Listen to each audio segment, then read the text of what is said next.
الحمدللہ رب العالمین والصلاة والسلام علی اشرف الانبیاء والمرسلین وعلی آلہ واصحابہ اجمعین اما بعد فاعوذ باللہ من الشیطان الرجیم بسم اللہ الرحمن الرحیم۔ ہم نے پہلے علم تجوید کا پیریڈ پڑھا جس کے اندر ہم نے جو عربی آوازیں ہیں ان کے متعلق پڑھا اور ان کی جو حرکات کی مختلف قسمیں ہیں وہ ہم نے پڑھی، اور پھر ہم نے علم الصرف پڑھا جس کے اندر جو مفرد کلمہ ہے جو مختلف حیثیتیں اختیار کر کر کے مختلف معنی دیتا ہے اس کے بارے میں ہم نے پڑھا، اور اس کی جو حرف کے اوپر جتنی بھی حرکات آتی ہیں اس میں ڈسکس ہوتی ہیں کہ یہ حرکت ایسے ہو تو یہ معنی ہوتا ہے، یہ حرکت ایسے ہو یہ معنی ہوتا ہے۔ اس کی پھر ہم جو اس کے اندر صرف صغیر ہوتی ہے اور صرف کبیر ہوتی ہے اس کا تعارف آپ کو کروایا۔ اب یہاں پر جو ہم پڑھیں گے وہ جو حرکات ہیں ان کی ایک قسم ہے، اس کو ہم اعراب کہتے ہیں۔ یہ اصل میں اس کا موضوع ہے علم النحو کا۔ علم النحو میں جو کلمے کی باقی زبر زیر پیش ہوتی ہے وہ تو وہی رہتی ہے جو علم صرف سے ہم سیکھ کے آتے ہیں۔ اس کے اندر جو تبدیلی ہوتی ہے وہ آخری کلمے کے اوپر ہوتی ہے۔ اس کی دیکھیں یہ تبدیلی آپ کو کلمے کے آخر میں نظر آ رہی، کہیں پہ پیش نظر آ رہی، کبھی زبر کبھی زیر، باقی ویسے ہی رہتا ہے۔ وہ یہ جو علم ہے یہ ہمیں اس کا تعارف نہیں کرواتا۔ وہاں پر مفرد کلمے کے بارے میں بات ہوتی ہے، یہاں پر جو کلمات دو یا دو سے زیادہ کلمات آپس میں مل کر جو معنی دیتے ہیں اس کو ہم مرکب کہتے ہیں۔ ایک ہوتا ہے مفرد، علم الصرف میں ہم نے پڑھا، ایک ہوتا ہے مفرد اور ایک ہوتا ہے مرکب۔ اکیلا اکیلا لفظ جو ہے وہ مفرد ہوتا ہے، اور جب وہ دو یا دو سے زائد 3 4 5 6 کلمات آپس میں ملیں تو وہ جو معنی دیتے ہیں وہ کیا ہوتے ہیں؟ وہ مرکب کہلاتے ہیں۔ تو مرکبات سے پہلے سمجھ لیں پھر آپ کو یہ میں سمجھاتا ہوں۔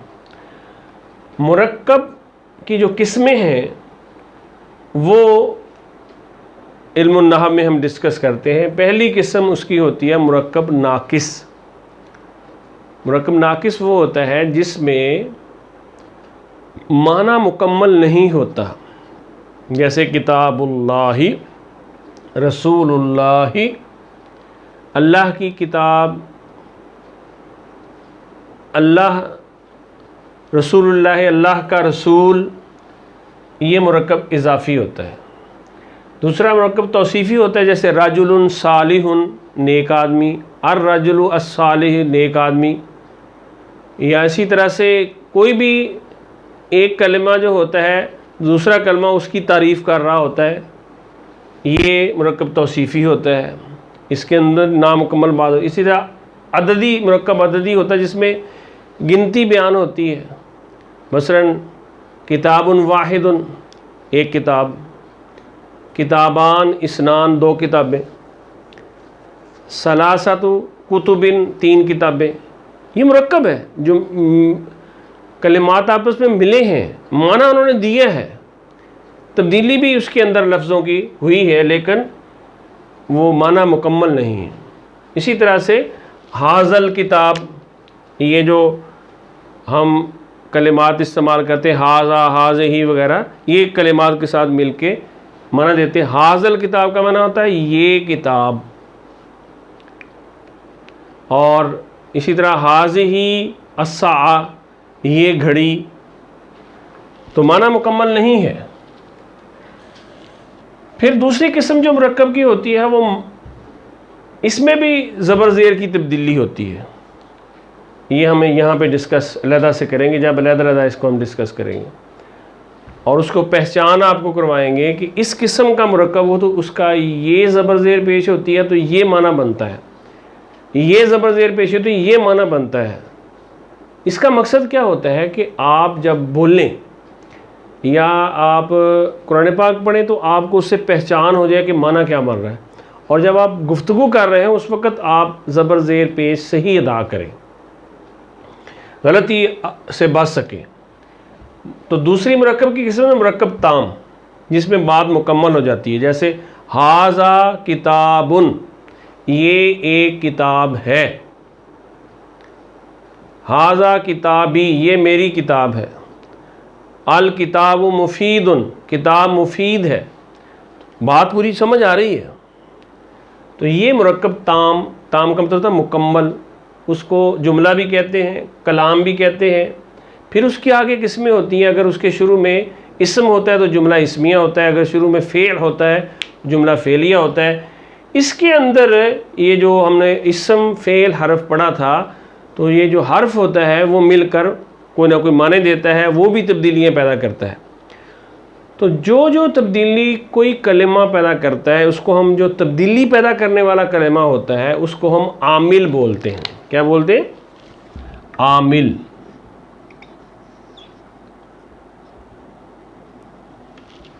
ایسا یعنی کوئی بھی کلمہ جو اگلے لفظ کے آخر میں زبر زیر پیش کی کوئی تبدیلی پیدا کرے، اس کے اعراب، اس کو ہم اعراب کہتے ہیں۔ تو وہ تبدیلی جو پیدا کرنے والا پیچھا کلمہ، اس کو ہم اس کا عامل کہتے ہیں۔ پھر ہم یوں کہتے ہیں کہ کسی عامل کی وجہ سے جو مرکب کے اندر لفظ کے آخر میں تبدیلیاں ہو رہی ہوتی ہیں وہ اعراب کہلاتی ہیں۔ وہ کیا کہلاتی ہیں؟ اب دوبارہ سے میں دہراتا ہوں اس بات کو کہ کسی مرکب کے اندر، چاہے وہ مرکب ناقص ہو یا مرکب تام ہو، کسی عامل کی وجہ سے، عامل کا مطلب کیا ہے؟ اس سے پہلے جو لفظ ہے اس کی وجہ سے جو اگلے لفظ میں کوئی تبدیلی ہوئی، یا لفظوں کے ملنے کی وجہ سے جو اس کے اندر تبدیلی پیدا ہوئی ہے، تو وہ جس نے پیدا کی ہے وہ اس کا عامل ہے۔ تو اس کو پھر تین طرح کے، یہ دیکھیں حرکات میں نے پڑھی تھی، زبر زیر پیش، وہ حرکات ہم ان کو کہتے ہیں جو پہلے کسی لفظ کے پہلے حرف کے اوپر یا دوسرے حرف کے اوپر یا تیسرے حرف کے اوپر جو بھی حرکات آ رہی ہوتی ہیں وہ حرکات کہلاتی ہیں۔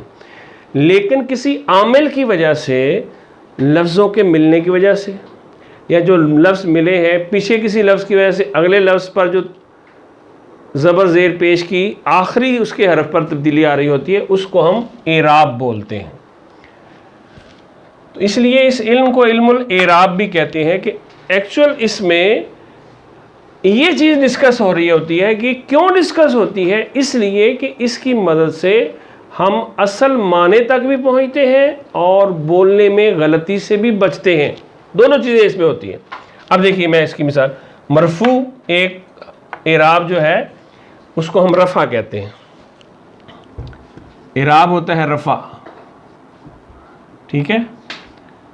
تو جس لفظ کے اوپر رفع کہتے ہیں پیش کو، یا ایک پیش یا دو پیش، جیسے یہ ہے، اسی طرح ھذا کتاب، ھذا الکتاب بھی ہو سکتا ہے، تو ھذا کتاب ہوگا۔ اسی طرح سے کسی طرح سے بھی جو پیش جہاں پہ آخر میں آئے مرکب کے اندر، تو وہ پیش رفع کہلاتی ہے۔ اور ایسا لفظ جس کے اوپر پیش آئے آخر میں، دوبارہ سے بار بار میں اس بات کو دہرا رہا ہوں کہ ہم علم النحو میں مرکب کے اندر حرف کے آخر میں جو تبدیلی، کسی بھی حرف کے آخری حرف، کسی بھی لفظ کے آخری حرف پر تبدیلی، دیکھیں یہ ایک لفظ ہے ھذا، یہ ایک دو تین لفظ ہے، کتاب یہ تین چار لفظ ہیں، حرف ہیں، تو اس کے آخر میں جو تبدیلی آئے، اس کے آخر میں جو تبدیلی آئے، یہ اس کا اعراب کہلاتا ہے۔ تو یہ ایک ہے اعراب رفع، یعنی آخر میں پیش ہو، دوسرا ہے نصب،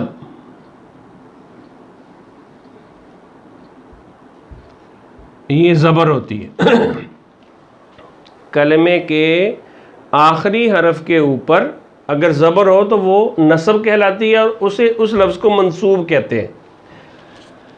اور تیسرا ہے جر، تو یہ جو دیکھیں جیسے یہ ہم اس کے نیچے ڈال دیں، یہی زبر اگر نیچے ہو اس کو ہم جر کہتے ہیں۔ کس کو ہم زیر کو جر کہتے ہیں؟ جو مرکب کے اندر کلمے کے آخر میں زیر آ رہی ہوتی ہے اس کو ہم جر بولتے ہیں، اور اس لفظ کو ہم مجرور بولتے ہیں۔ تو یہ آپ نے یاد رکھنا ہے، یہ 3 بنیادی اصطلاحات ہیں۔ یہی وہ اصطلاحات تھیں جو حضرت علی رضی اللہ تعالیٰ عنہ وکرم اللہ وجہ الکریم نے حضرت ابو الاسود دولی کو پہلے پڑھائیں جب انہوں نے کہا تھا کل فاعل مرفوع، یہ دیکھیں یہ مرفوع لفظ انہوں نے بولا تھا، کل مفعول منصوب، یہ لفظ انہوں نے بولا تھا، کل مضاف الیہ مجرور، یہ لفظ انہوں نے بولا تھا۔ یہی وہ بنیادی سبق ہے جو سب سے پہلے حضرت علی نے سکھایا، اور آج ہم سیکھ رہے ہیں انشاءاللہ تعالی۔ یہی 3 جو ہے، یہ سارا جتنا بھی ہم علم پڑھیں گے اس کے اندر یہی سیکھیں گے، اور اس کی مدد سے ہم یہ معلوم کر لیں گے کہ کس جملے کا، کس مرکب کا کیا معنی ہوتا ہے، اور اس کو اس کے آخر میں زبر آنی ہے، زیر آنی ہے، پیش آنی ہے۔ بولتے ہوئے ہم اس غلطی سے بچیں گے کہ اس کی زبر زیر غلط نہ پڑے، اور سمجھتے ہوئے ہم اس کی مدد سے سمجھ لیں گے کہ معنی اصل میں ہے کیا۔ آج کے سبق میں جو ہم نے چیزیں پڑھی ہیں، کہ پچھلے سبق میں جو ہم پڑھ چکے ہیں کہ اسم، فعل، حرف یہ کلمہ کی اقسام ہیں۔ اب وہ کلمات جب آپس میں ملتے ہیں، اسم، فعل، حرف یہ آپس میں مل کر جب مرکب بناتے ہیں تو 2 قسم کے مرکب بنتے ہیں۔ ایک مرکب ناقص بنتا ہے جس کی یہ اقسام ہم نے ذکر کی ہے، ایک مرکب تام بنتا ہے جس کو ہم جملہ یا کلام کہتے ہیں۔ پھر اس کی آگے قسمیں مرکب ناقص کی یہ ہے مرکب اضافی، توصیفی، عددی، اور جملہ کی قسمیں بنیادی طور پر یہ ہے جملہ اسمیہ، جملہ فعلیہ، جملہ انشائی، یہ ہم نے سیکھا۔ تو اب ان میں جو مرکبات میں جو زبر زیر کی تبدیلی حرف کے لفظ کے آخر میں آتی ہے، کسی لفظ یا کسی کلمہ کے آخری حرف پر جو تبدیلی ہو رہی ہوتی ہے مرکب بننے کی وجہ سے، اور پیچھے کسی لفظ کی وجہ سے تبدیلی ہو رہی ہوتی ہے، اس کو ہم کیا کہتے ہیں؟ اعراب کہتے ہیں۔ تو وہ اعراب زبر زیر پیش سے ہی ظاہر ہوتا ہے، حرکات سے ہی ظاہر ہوتا ہے، یا بعض اوقات لفظ سے بھی ظاہر ہوتا ہے۔ یہ انشاءاللہ ہم ایدہ ڈسکس کریں گے۔ تو یہ اعراب ہم اصل میں یہ سارا علم ہے ہی علم الاعراب۔ تو اس میں آج ہم نے سیکھا ہے کہ 3 قسم کے اعراب ہوتے ہیں، رفع، نصب، جر، اور ان کی وجہ سے کلمات کو مرفوع، منصوب اور مجرور کہتے ہیں۔ یہ اس کی مثالیں ہیں، جیسے ھذا کتابن، یہ دیکھیں کتابن جو ہے یہ کیا ہے؟ یہ مرفوع ہے۔ ان الکتاب، کتابہ کے اوپر زبر آ گئی ہے، ویسے پیش ہوتی ہے لیکن یہ زبر آ گئی ہے، یہ انا کی وجہ سے آئی ہے، تو یہ عامل ہے اس کو ہم عامل بولتے ہیں۔ للہ، ویسے اللہ ہوتا ہے لیکن وہ الف بھی دیکھے ختم ہو گیا، تو لام اس کے شروع میں جو ہے ایک اس لام کے ساتھ جوڑ کے آ گیا، علیحدہ نہیں لگا ہوا، ساتھ بالکل جڑا ہوا، علیحدہ اس کا لام اللہ کے اندر ہوتا ہے۔ تو یہ ایک تبدیلی اس کے اندر ہوئی ہے، اور آخر میں کیا ہوا ہے؟ زیر آ گئی ہے، ٹھیک ہے۔ تو اس کو ہم یہ مجرور کہتے ہیں، اس زیر کو ہم جر بولتے ہیں، زبر زیر پیش نہیں ہم بولتے اس میں، یعنی یہ فرق ہوتا ہے۔ تجوید میں ہم زبر زیر پیش بول رہے ہوتے ہیں، اور اس کے اندر جو ہم علم صرف میں پڑھتے ہیں اس میں بھی زبر زیر پیش یا فتحہ، ضمہ، کسرہ وغیرہ کے لفظ بول رہے ہوتے ہیں، لیکن یہاں پہ ایسے نہیں ہوتا۔ ان آخری حرف سے پہلے جو ہیں وہ تو زبر زیر پیشیں ہوتی ہیں، لیکن جو تبدیلیاں ان کے آپس میں ملنے کی وجہ سے ہو رہی ہوتی ہے ان کو ہم یہ بولتے ہیں۔ یہ اصطلاحات ہیں، یہ اصطلاحات آپ کے علم میں ہونی چاہیے تاکہ آپ کو اجنبیت محسوس نہ ہو۔ ذرا سا تھوڑا سا آپ کو مشکل ضرور لگا ہوگا کہ یار یہ نئے نئے لفظ ہم سیکھ رہے ہیں، ہمیں ان کا کیا فائدہ ہوگا؟ یقیناً آپ کو بہت زیادہ فائدہ ہوگا کہ جو آپ آئندہ سے سیکھیں گے بڑی آسانی سے آپ کو باتیں سمجھ آئیں گی، کیونکہ آپ کے علم میں ہے۔ لہٰذا آپ کے لیے ضروری ہے کہ آپ ان باتوں کو لکھ کر اپنے پاس رکھ لیں، تو انشاءاللہ تعالی آپ کے پاس محفوظ رہیں گی۔ اگر آپ نہیں لکھ سکے کسی وجہ سے تو دوبارہ سے اس کو سن کے لکھ لیں۔ اگر پھر بھی آپ کو لکھنا نہیں آتا تو آپ کمنٹ کریں گروپ میں آ کے، وہاں سے آ کے کوئی چیز سمجھنا چاہتے ہیں وہ آپ سمجھ لیں۔ اگر آپ اس کو لکھا ہوا لینا چاہتے ہیں تو میں آپ کو لکھ کر باقاعدہ نوٹس بنا کر وہاں پر شیئر کر دوں گا، وہ بھی آپ کر سکتے ہیں۔ لیکن زیادہ بہتر طریقہ یہی ہوتا ہے کہ آپ از خود لکھیں، چاہے صحیح لکھیں غلط لکھیں، اس کی تصحیح تو ہم آپ کو کر سکتے ہیں، لیکن اس کا فائدہ یہ ہوگا کہ آپ کے اپنے ہاتھ کا کیا ہوا کام ہوگا۔ آدھا کام لکھنے سے یاد ہو جاتا ہے، منہ سے دہرانے سے یاد ہو جاتا ہے، تو ان کو دہرایا کریں باتوں کو اور پھر ان کو لکھ لیا کریں۔ اگر غلطیاں ہو جائیں تو ان کی درستی ڈسکس کر کے کی جا سکتی ہے۔ میرا فون نمبر جو ہے وہ آپ کے پاس ہونا چاہیے، تو اس پہ گروپ میں بھی آپ جا کے پوچھ سکتے ہیں۔ میرا ویسے فون نمبر آپ نوٹ کر لیں، فون پہ بھی آپ گفتگو کر سکتے ہیں۔ 96 55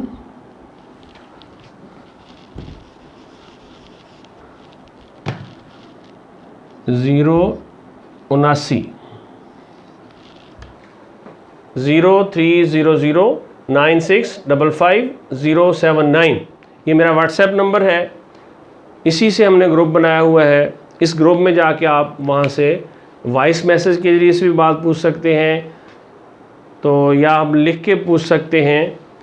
اگر آپ پھر بھی آپ کو مطمئن نہ ہو تو آپ ویسے مجھ سے بات کر سکتے ہیں، اگر میں اویلیبل ہوا تو اس وقت آپ کو بتا دوں گا۔ تو اس میں آپ نے حوالہ دینا ہے کہ سبق کون سا ہے، اس میں کیا بات ہے، وہ ہمیں سمجھ نہیں آئی، انشاءاللہ وہ آپ کو سمجھائیں گے۔ انشاءاللہ ہم کوشش کریں گے کہ جو بھی ہم پڑھیں اس طریقے سے آپ کو سمجھایا جائے کہ آپ کو آسانی سے بات سمجھ آئے اور آپ کو کچھ فائدہ ہو، تو ہمارا وہ بنیادی مقصد حاصل ہو کہ قرآن پاک کو سمجھنے میں مدد ملے اور عربی بول چال میں ہمیں مدد ملے۔ مع السلامہ۔